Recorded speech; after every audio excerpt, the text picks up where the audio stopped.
Hello, everybody, and welcome back to another Boston Celtics video here on the New England Sports Nation YouTube channel here on YouTube. We're going to be talking about the Boston Celtics today.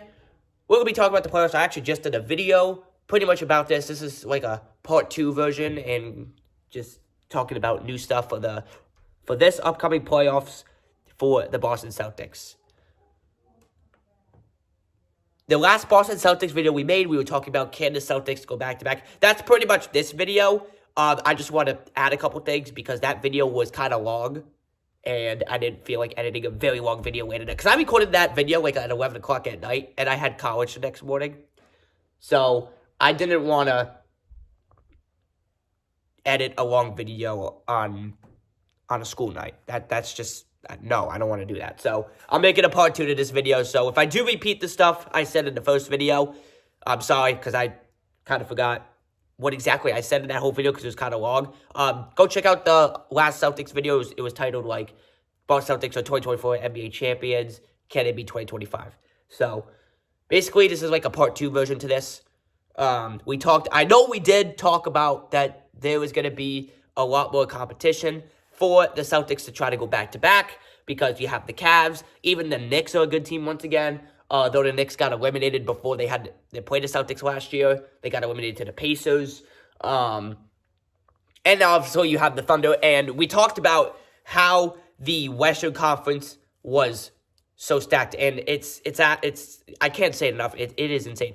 Today, as I'm recording this, starts the in-play tournament. So the NBA playoffs technically start today because that's part of the playoffs. The Magics play the Hawks today. So if the Hawks win that game, I'm pretty sure the Hawks would automatically play the Celtics. That's what.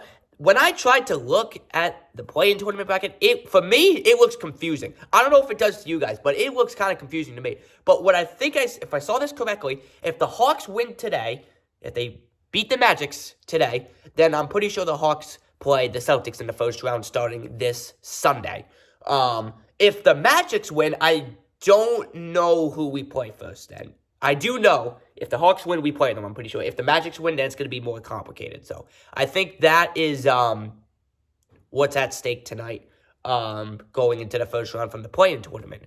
And I also, after recording that first video, I looked back at the standings and I was talking about saying hopefully the Warriors play the Lakers. Well, unfortunately, the Warriors looks like they have the 7th seed, so they're not going to play the Lakers in the first round. I really wanted... They still might play each other. I don't know if the bracket is still set up for that. We'll see what happens. But, man, that would have been a really good series. But anyways, Boston Celtics, part 2 of this, seeing if we can win back-to-back NBA Finals.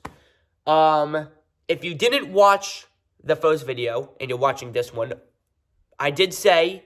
if the Celtics can win back-to-back, I'm going to say it again in this video real quickly.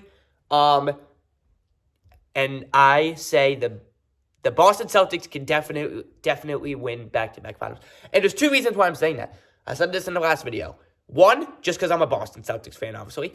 2 is they've been playing their best basketball. They are the best team in the league for the second half of the season.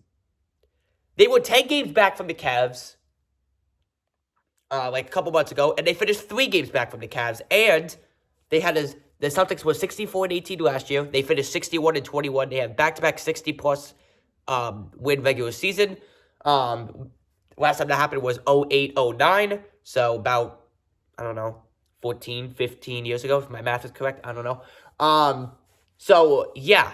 So, they're playing the type of basketball they need to play going into the playoffs. And not to mention that the Cavs are struggling a bit. They started the season like 15-0. They finished the season the same record as the Celtics did last season, 64-18. And the Thunder had the best record in the league, 68-14.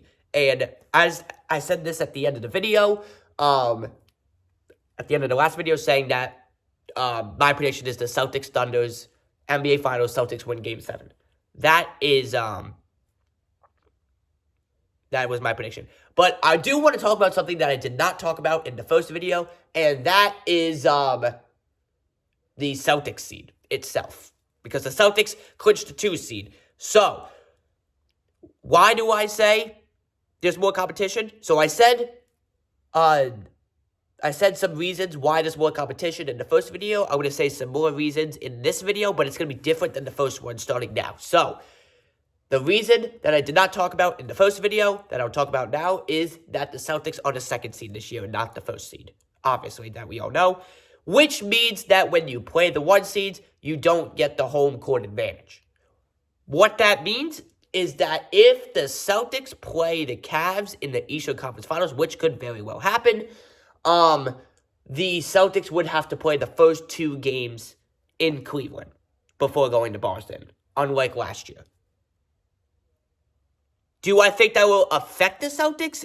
Absolutely not. I think they're still, I mean, I'm predicting them to win the NBA Finals again, obviously, so I obviously don't think it's going to affect them. It's possible it could. Anything is possible in the playoffs, as we all know. So if we play the Cavs in the Eastern Conference Finals, the Cavs would have, in a 7-game series, the home team advantage would have 4 games at home, and the other team would have 3 games at home, which equals 7, because it's a 7 series, so math right there. And it would also happen if my prediction is correct and we play the Thunder in the NBA Finals, so the one, because they're the 1 seed in the West, so the Celtics would have to play the first 2 in Oklahoma City. We're very far from that right now. I'm just letting you guys know. You guys probably know this if you're watching this. But I mean, there might be some people that are watching this that don't know. We don't know, so that's why I'm explaining this. And if for some reason the Cavs and the Thunder get eliminated before they play the Celtics, then you're talking about the Celtics having home court advantage in the Eastern Conference Finals. Because if the same thing happens like last year in the Eastern Conference Finals, when somehow, some way, still to this day, I don't know how the Pacers got by the Knicks last year in the playoffs. I kind of watched that series. I don't remember if I watched Game 7, because I know that series went to 7 games and the Pacers won it. Does anybody, how did the Pacers, because when we played them, we swept them. And the reason why we swept them is because we came back in like 80% of those games. Because I remember, especially in the beginning of the series, in like the first 2 games, the Celtics were down by like 10 or 20 to that team in the second half. And we somehow miraculously come back like it's 28-3 Falcons-Patriots Super Bowl. Do you remember that Jaylen Brown 3 that he hit in the corner, fading away to tie it? And I think it was, I forgot what game was that in the series. I think it was the first game. It was either the first or the second. Because I'm pretty sure the first 3 games of that series, the Pacers were up by like 10 or 20 points, and we somehow came back all 3. And then the 4th game, I'm pretty sure, was a blowout for the Celtics. If I remember the series correctly, because it's been almost a year, so give me a stretch here, because I haven't looked at that series in a while. So I'm just kind of guessing here. So if that happens this year again, when a team shockingly makes it to the Eastern Conference Finals and surprises everybody, then you're talking about the Celtics having home court advantage once again, which will most likely benefit them. But if this team has to play, if the Celtics are playing the Cavs or the Thunder or any 1 seed or any seed that's better than them, which is only the 1 since they're the 2 seed, obviously, because that's how it works, I still think the Celtics can get through it. I still think they can. You know why? Because they have been playing the best basketball out of any team in the league in the past, let's say, I don't know, 2, 3, maybe even 4 months. Probably since, like, the All-Star break, I would say. Maybe even a little before. So that was mainly the other reasons why I wanted to say in this video. I would have said it in the first video if the first video wasn't almost 20 minutes long and I was recording it at 11 o'clock at night on a school night. So that's why I'm making the second video. So that's probably going to do it for this video. I hope you guys enjoyed. As you can see, I'm wearing a Red Sox shirt and they're playing again today. As I'm recording this, last night they lost 16-1. So hopefully it doesn't get any worse than that, or else we might have to make another Red Sox video on the channel. I've already made 3 because they lost in the series to the White Sox. It is just atrocious right now for the Red Sox. But we are in April, and the season goes until September. So we'll see what the rest of the season has in store for the Red Sox. Anyways, this video was about the Celtics. Thank you guys for watching, and I'll see you guys next time. Peace out, everybody.